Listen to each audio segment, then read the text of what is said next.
Hey everybody, and welcome to another episode of Tacoma Cyclist. Today I'm going to be breaking down kind of an older crit. You can see here the banner says it's 2019. I had this footage for a while and I've been sitting on it just because there's parts of it that really kind of tick me off. So it's taken me a while to look at this again, and I figured I'd post it up here and let you guys see this. So the purpose of this video today is to show you how stupid decisions in a crit can really have a big impact, even if you finish with the pack, even if you're not off the back or ultimately losing, you're just not winning. That can still have a big impact. Now this is part of a stage race, and the way that this stage race works is based on time, much like most stage races are. So the person with the best time at the end is the winner. And I actually went into this by winning the time trial by 17 seconds. So I had a large margin by which I had to protect. It wasn't there wasn't like a whole lot of risk. And the way that this race is organized is it goes time trial first in the morning, crit in the afternoon, and then the next day you come back and do the road race. And the road race is particularly brutal. This is the second year in a row that I won the time trial, though last year, the year prior to this, I won the time trial by less than 0.01 seconds. But I still managed to stay on podium after the crit and road race. So taking that experience into account, I figured, well, really I need to do a couple things in the crit.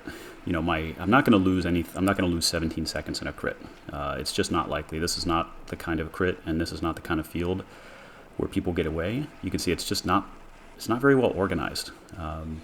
Now I will say, by the way, I have this camera angle set on super duper wide, so when it looks like there's a huge gap, reality is there's not.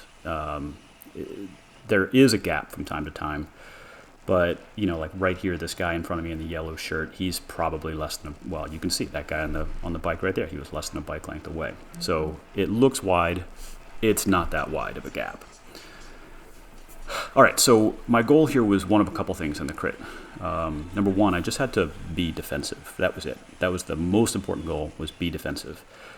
Because I don't need to gain time, really. I just need to not lose time. And then goal number two was there are time preems, and I want to try to keep the time preems out of the hands of the people who are closest to me.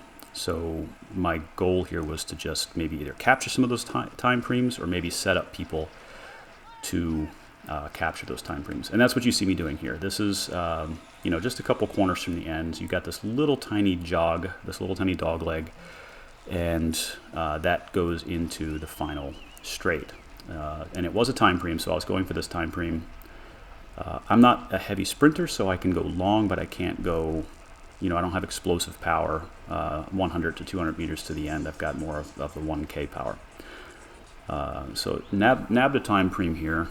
Turns out I actually nabbed a little bit of a cash preem too. Didn't know that, and I guess I just left that cash on the table. Oh well. The challenge that I ran into with this race, and one of the reasons that I got so frustrated with it, was there was a team here, a team that I used to be involved with, and they brought 9 riders.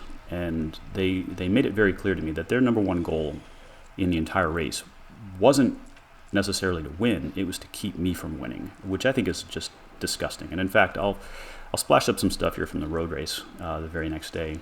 They were down a rider because he injured himself. The guy on the left here pulled a muscle in his back during the crit. But it was really frustrating. They literally... They lined 8 guys up across the front of the road during the road race, and for the first several miles of the road race, they would not let anybody get around. They literally lined the road left to right, and were keeping the pace between 15 and 16 miles an hour just to kind of piss people off, which is just dirty, disgusting tactic. Anyway, this is one of the teammates here up in front. This is one of their team members, and they were doing some dirty tactics. What they would do is they would sit up and then line the road so that people couldn't get around them very easily or attack around them. So if I got to the front, they wouldn't let anybody up to help me. They would just keep me on the front. So the speeds here, in some cases, really aren't that high. But that being said, I would just say, well, if you're going to do that, I'll go ahead and attack off the front.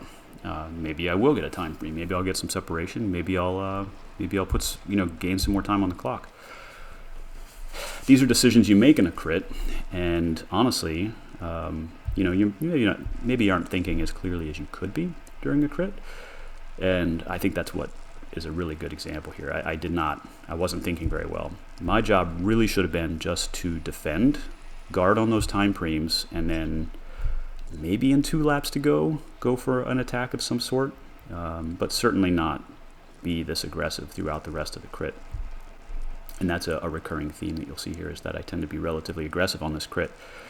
Again, I'm not a sprinter. My long power is where it's at for me. I can time trial. I took the time trial by 17 seconds on this one, so I was hoping I could maybe capitalize on some of that long power and then go for these attacks.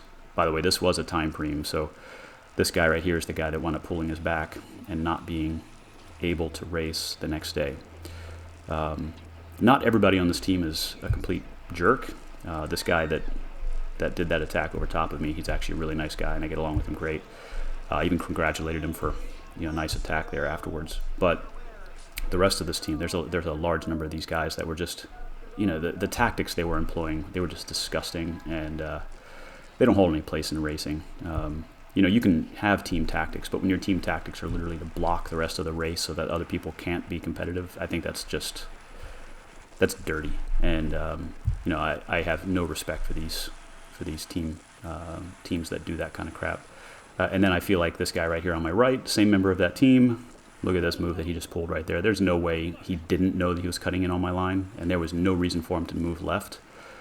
This guy has, in many cases, tried to chop my wheels in the past. He has no power, no sprint. I mean, that's his breakaway effort right there. So it was kind of, I felt like that was on purpose, and I even yelled at him for it, which only gave them more fuel.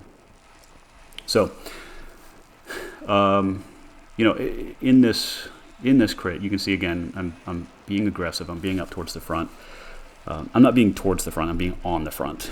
And again, my goal here, by being on the front, you can't hear when they're calling out preems. I mean, you can hear the bell, but you can't tell what the preem is. Like I said earlier, I didn't even realize I got a cash preem until I listened to this recording this time, and I'm like, oh, well, crap, I guess there's probably $20 I missed out on. You can hear the bell, but you can't hear what they're saying. You can just hear a bell. So you assume that every preem is a time preem. Now, how did I wind up losing this? So I mentioned that I had a 17-second lead, and you'll see at the end of this crit, I think because of my poor decision making, I wound up being like 1 second down on the race leader at the finish of the crit, so I lost like a second. It turns out that second was critical, because going into the road race, again, I think I mentioned that that team was doing some dirty tactics, and we did, I think it was 5 laps, if I can't remember. I can't remember, but I think it was 5 laps of this course. And the road race involved this hill called Mud Mountain Road, which is about a 7-minute climb, and it's something that I'm really well suited for. It's something that I do well. And there were time bonuses on the 2nd, 3rd, and 4th lap, which unfortunately they did not explain. They said there were time bonuses at the top of Mud Mountain. They didn't say 2nd, 3rd, and 4th. I was understanding it was on all laps. So in any case, I actually had like 19 seconds going into this because I did snag some time preems. So I did have some time up on the next competitor. And in the road race, again, 8 guys lined across the front. The first time we turned the corner, which was a fully marshaled corner, which means we had the entire width of the road, that's when I attacked that team because they were just blocking the whole road. I attacked around them. They yelled at me for breaking center line rule, but it's like it's a marshaled corner. You can break center line. And then I attacked up the hill. And this gentleman right here in front of me, the guy with the yellow socks, excellent competitor. I mean, one of my favorite frenemies, if you will.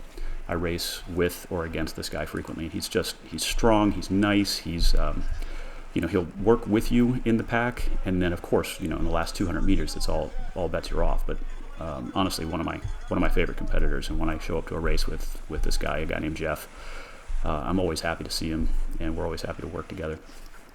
Anyway, Jeff and I attacked on the base of that mud mountain climb. And there was one other guy that came with us, and I don't know who he was. He was no one I've ever seen before, no one I've ever seen since. So the three of us went off and did this. It was like a 13-mile lap, if I recall correctly. We attacked up the climb, averaged like 420 watts for 7 minutes to get up this climb. And I thought I got the time preem because I was the first one up the climb. It turns out I did not. There was no time preem or time bonus on the first lap. So we stay away for about a lap and a half, the three of us. Jeff and I were the ones that were taking turns pulling. The other guy just didn't have the strength, so I kind of wish he hadn't come with us. Otherwise, we would have, we possibly could have kept it, because we got a gap as much as 2.5 to 3 minutes at some point during that lap, which was pretty awesome. But eventually we were caught, and honestly, I burned way too many matches doing that attack to get away from these guys. And strangely enough, I actually lost enough time on that that Jeff, who was I think in third place going into this, he actually captured all the time frames on second, third, and fourth lap, and then put like 10 seconds into me on the final climb. He really is a very strong dude, so he climbed quite well. And this guy almost took him out on the corner. Had to yell at him, "Get out of the corner!" Hey, amateur photographers, don't stand on the inside corner of a crit. Just don't do it, especially when the curb is low, because people can jump that thing and take you out. Anyway, so believe it or not, the stupid decisions I made here in the crit, Jeff beat me by 1 second and took me off podium by 1 second. So at the end of the day, on the road race, my final GC time was down by 1. And the funny thing is, like, the scoreboard didn't even reflect that at first. But then I realized they forgot to add his time bonus for the fourth lap on that climb, and he got a 2-second time bonus. He was 1 second behind me on the final tally sheet, but then I was like, wait a minute, you guys forgot to calculate his 2-second time bonus. I don't want to knock somebody off podium because of a stupid technicality. Okay, so here it is coming into the final. Look at the stupid move that I made. Why am I so far off the back of this guy? Why? Why am I so far off? What am I doing? What am I thinking? Like, I could have closed that gap coming through that corner. I could have closed it so easily. And then I wouldn't have been 1 second down, and guess what? Jeff and I would have been tied for third, and that would have been in the money. Anyway, this is just a look at, some stupid tactics in a race that can slow you down and take you out of the money. Hope you enjoyed the video.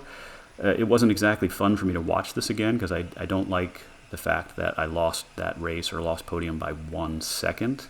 I'm happy to lose it to a guy like Jeff, who's just, again, the nicest guy on the planet, and I'm happy to lose it to somebody like that.